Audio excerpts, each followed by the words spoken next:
इन दिनों किशनगढ़ की पहचान टूटी सड़कें और बहते सीवर के पानी से होती है। विधायक और जल बोर्ड से कई बार शिकायत के बावजूद कोई सुनवाई नहीं। एक तरफ दिल्ली सरकार और दिल्ली की मेयर G20 के बाद भी दिल्ली को चमकाए रहने की बात कर रहे हैं। दिल्ली के मुखिया रोजाना दूसरे राज्यों में दिल्ली में जैसे शानदार काम किए हैं, वैसे उस राज्य को चमकाने और शानदार काम करने की बात कहते नहीं थक रहे हैं। तो क्या दिल्ली के मुखिया को यहाँ का हाल नहीं दिख रहा है क्या? हमने ग्राउंड जीरो पर जाकर यहाँ की स्थिति को अपने कैमरे में कैद किया एवं यहाँ के लोगों से यहाँ की समस्याओं को जाना। हमने स्थानीय विधायक नरेश यादव को फोन किया और यहाँ की स्थिति को उनको बताया और इस मामले पर कैमरे पर बाइट देने के लिए कहा तो उन्होंने व्यस्त होने की बात कही और कहा कि सड़क बनाने का काम जल्द होगा। वहीं बहते सीवर के लिए उन्होंने कहा कि जल बोर्ड के अधिकारी उनकी बात नहीं सुनते। तस्वीरें देखकर आप भी हैरान हो जाएंगे और आप भी कहेंगे कि ये दिल्ली वो भी साउथ दिल्ली का इलाका नहीं बल्कि दूसरे राज्य का पिछड़ा हुआ इलाका है। यहाँ बड़ी बड़ी बिल्डिंगें तो बन गई है, लेकिन सड़क और सीवर का बुरा हाल है। किशनगढ़ का केवल यही सड़क नहीं बल्कि पूरे किशनगढ़ का यही हाल है और बरसात के दिनों में तो और बुरा हाल हो जाता है। पूरी सड़क पर गड्ढे ही गड्ढे, सीवर का ढक्कन टूटी हुई और ऊपर से सीवर का गंदा एवं बदबूदार पानी। आप तस्वीरों में देख सकते हैं कैसे गाड़ियां हिचकोले खाते हुए चल रही है। वहीं पैदल जाने वालों को देखिए इस सीवर के पानी को कैसे पार कर रहे हैं। अक्सर यहाँ गड्ढे होने और सड़क पर पानी होने के कारण गिरते रहते हैं और चोटें भी लगती रहती है। अब देखना होगा कि इस रिपोर्ट को देखने के बाद दिल्ली सरकार की आंखें खुलती है या यहाँ के लोग इसी हाल में रहते हैं।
क्या स्थिति है किशनगढ़ की? बहुत गंदी, हर वक्त नाला बहता रहता है, हर वक्त गंदगी रहती है, कहीं पे टूटा है कहीं फूटा है, हमेशा पानी भरी रहती है यहाँ पे। हाँ, आप अभी नाक पे चुन्नी लगा के चल रही थी, क्या कारण है? बदबू बहुत आती है और क्या, यहाँ पे बहुत ज़्यादा गंदगी है, बहुत बदबू है। अभी डेंगू और मलेरिया, टाइफाइड कई तरह की बीमारियाँ भी चल रही हैं। इस तरह के गंदगी से क्या बीमारियाँ और ज़्यादा होंगी? बिल्कुल होंगी, बिल्कुल। बच्चे ऐसे बीमार पड़ रहे हैं और ज़्यादा बीमार पड़ रहे, बहुत बच्चों की। किशनगढ़ के सड़कों की क्या स्थिति है? बहुत बेकार, बहुत ही ज़्यादा बेकार।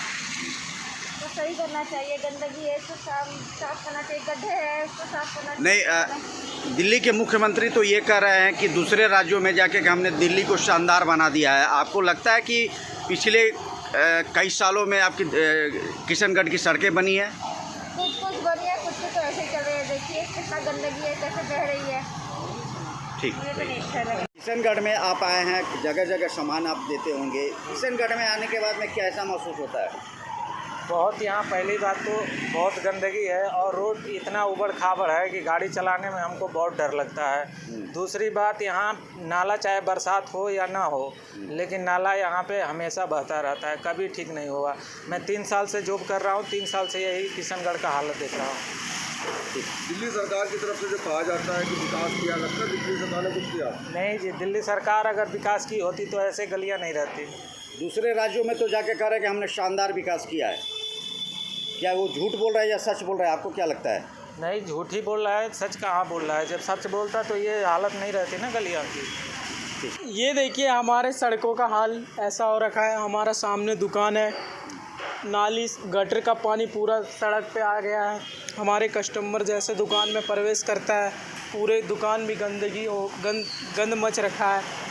तो ये सब गंदगी के कारण यहाँ पे जो सीवर का जो पानी बह रहा है, इससे आपके दुकानदारी पे भी फर्क पड़ा है क्या? कस्टमर कम आते हैं? कस्टमर भी कम आ रहे हैं क्योंकि ये गंदगी पानी में ज़्यादातर आदमी पैदल चलते हैं, तो आदमी आना जाना भी कम कर रहा है, इसलिए दुकान में भी असर आ रहा है, कस्टमर भी कम आ रहे हैं। आप कब से देख रहे हैं ये समस्या? कल सुबह से देख रहे हैं। ये सीवर का? हाँ, और सड़कें जो टूटी हुई है ये कब से है? ये तो बहुत दिनों से है और ये सब सही होना चाहिए। दिल्ली सरकार को सही करवाना चाहिए।